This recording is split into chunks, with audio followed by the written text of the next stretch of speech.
faire, c'est le gros. Si on n'a pas switché, ça devrait, là.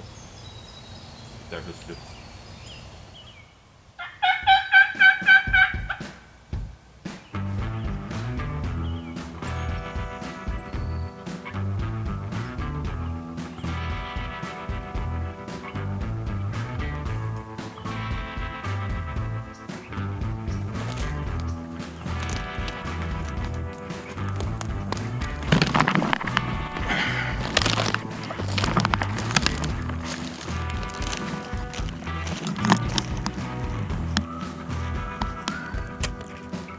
Bon.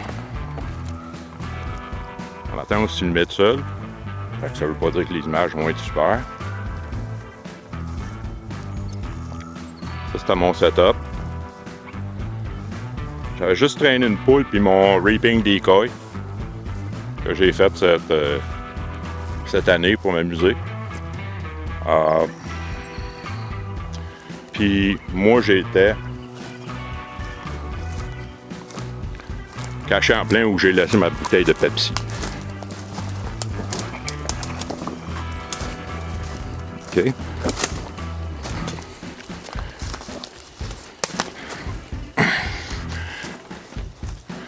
Le premier qui est arrivé, il a passé là. La branche maganée, il a passé juste en arrière.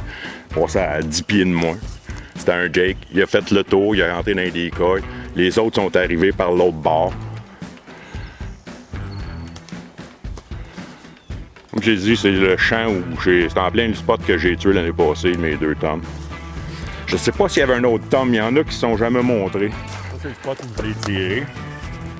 Je l'ai tiré dans le petit trou entre ces 2 arbres-là. Environ 15 mètres, je te dirais 15-20 mètres. Moi, j'avais rampé jusqu'en arrière, là-dedans. J'étais juste à côté sur le tas de roches. Puis je le collais. Lui, il était planté juste là. C'est ça. Puis j'ai fait, je grattais à terre. J'ai fait comme une poule qui mangeait. Puis je faisais des petits sons. Puis tranquillement, ça a été trop pour lui. Il s'est fermé la gueule. Puis il s'est avancé.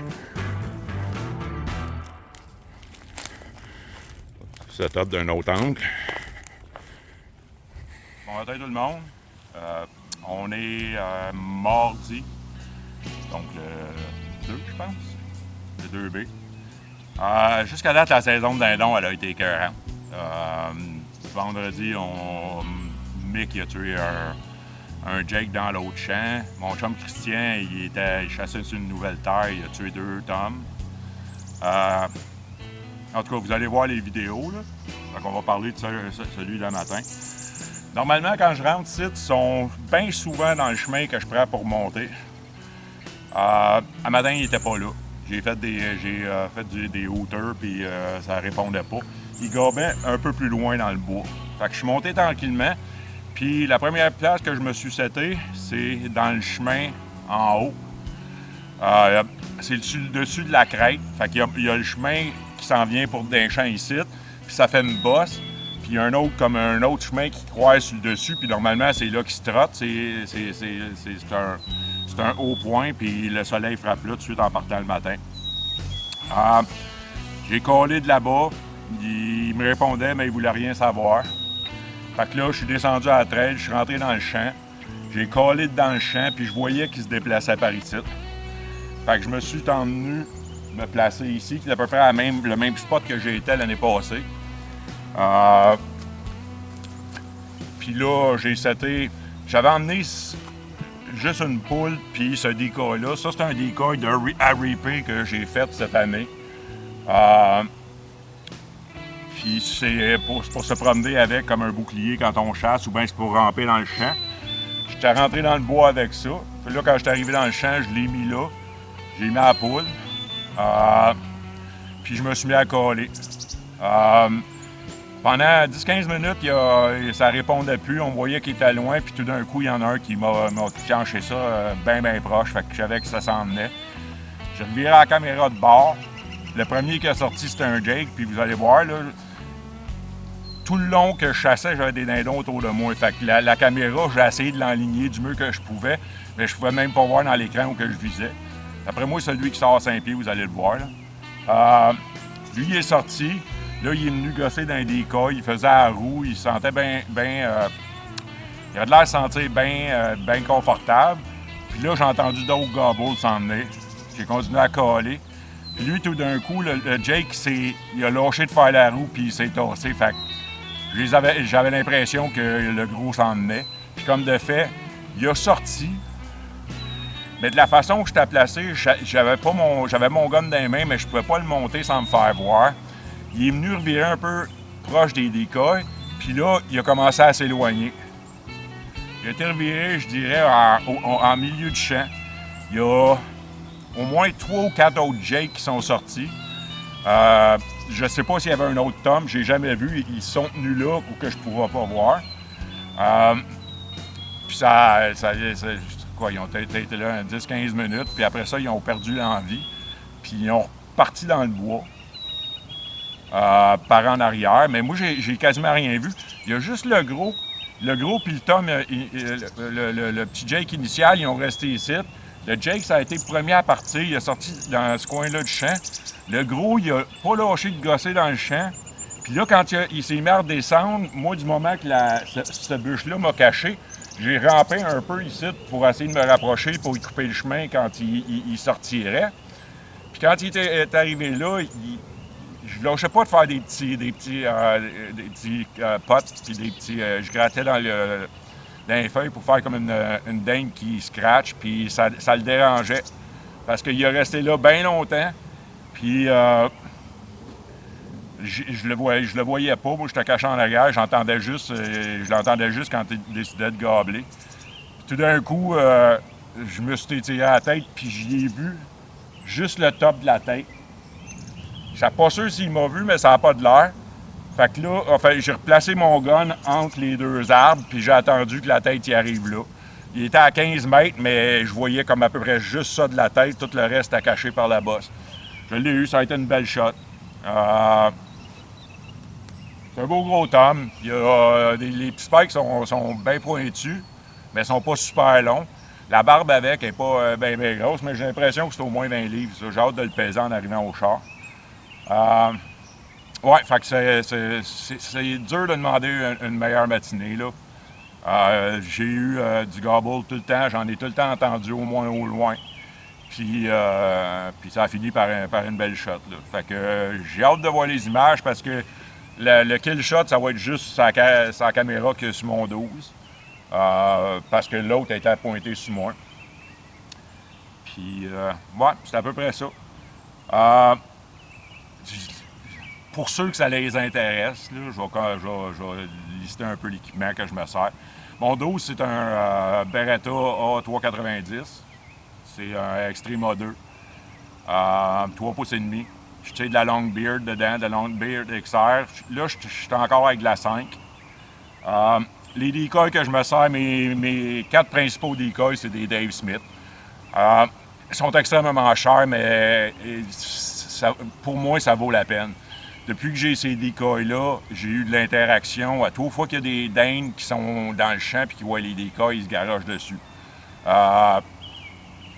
Je ne sais pas s'il y a d'autres sortes qui font ça, mais je sais que vendredi, on avait des Flexstone, on avait des Avian X, puis on avait mes Dave Smith. Puis le dindon, il a juste... Le Jake, il a juste joué avec les Dave Smith. Fait que c'est dur à l'achat. Mais moi, je les ai depuis qu'on a commencé Northern Howlers. Fait que j'arrive à la 9e année, puis les images que ça nous a données, puis l'interaction qu'on a avec ça, pour moi, les Dave Smith valent vraiment la peine. Les calls, c'est Recall. J'ai une Slate Recall, j'ai la boîte Recall.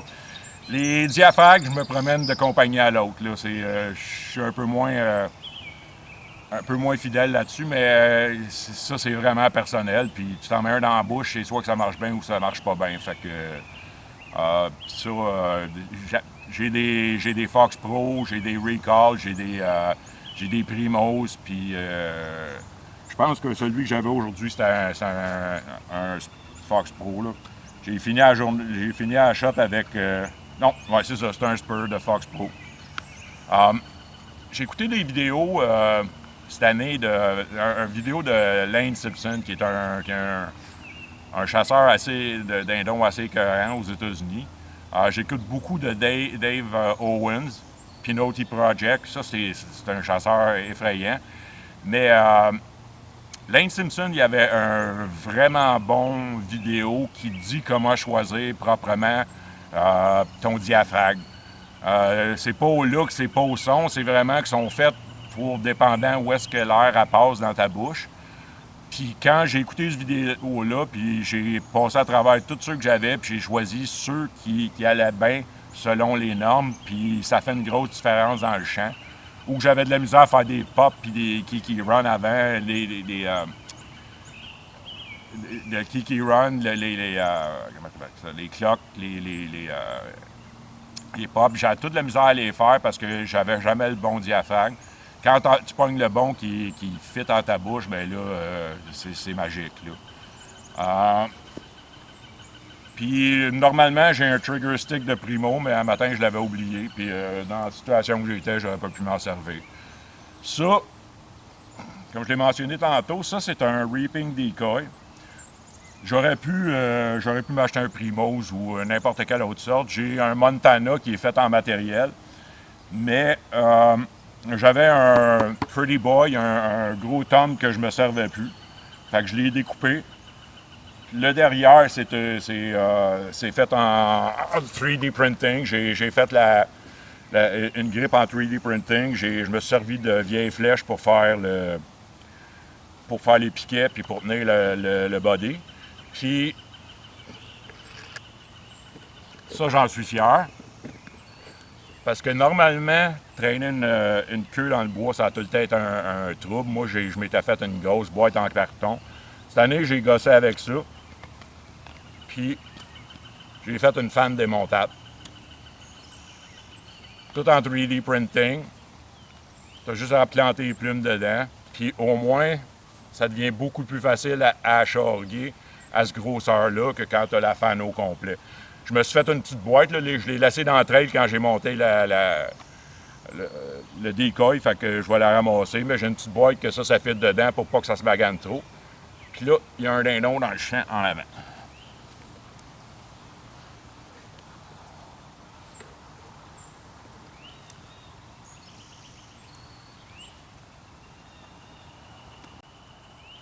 C'est à Star ici, c'est quasiment sûr que c'est un mâle.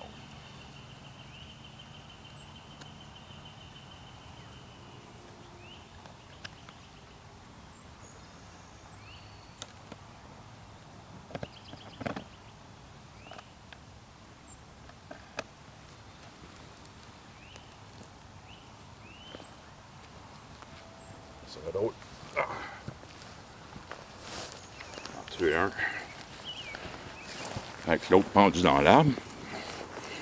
Mais il y en a deux là-bas.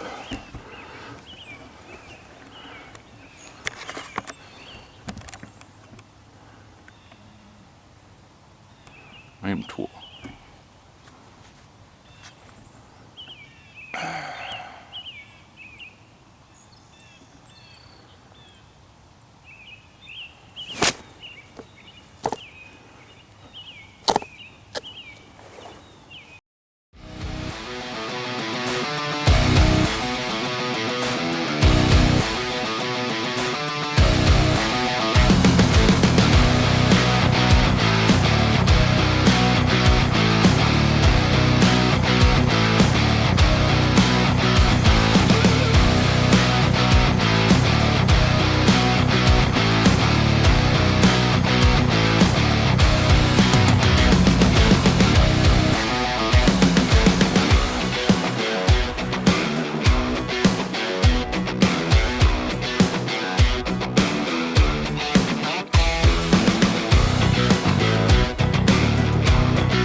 pieds de moi.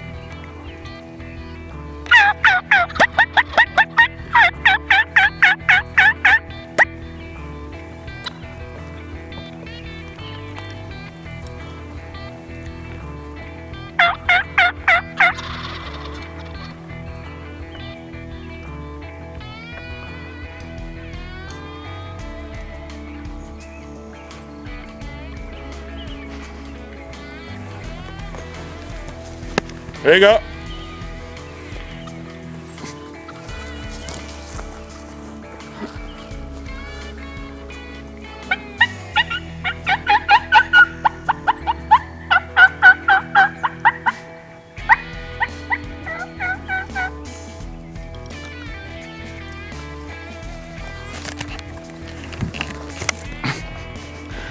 Bon. Je t'accache en arrière de ça avec le dindon dans l'arbre, puis ils sont rentrés à 10 pieds. Ça veut dire qu'un reaping decoy, c'est quand même pas si mauvais que ça.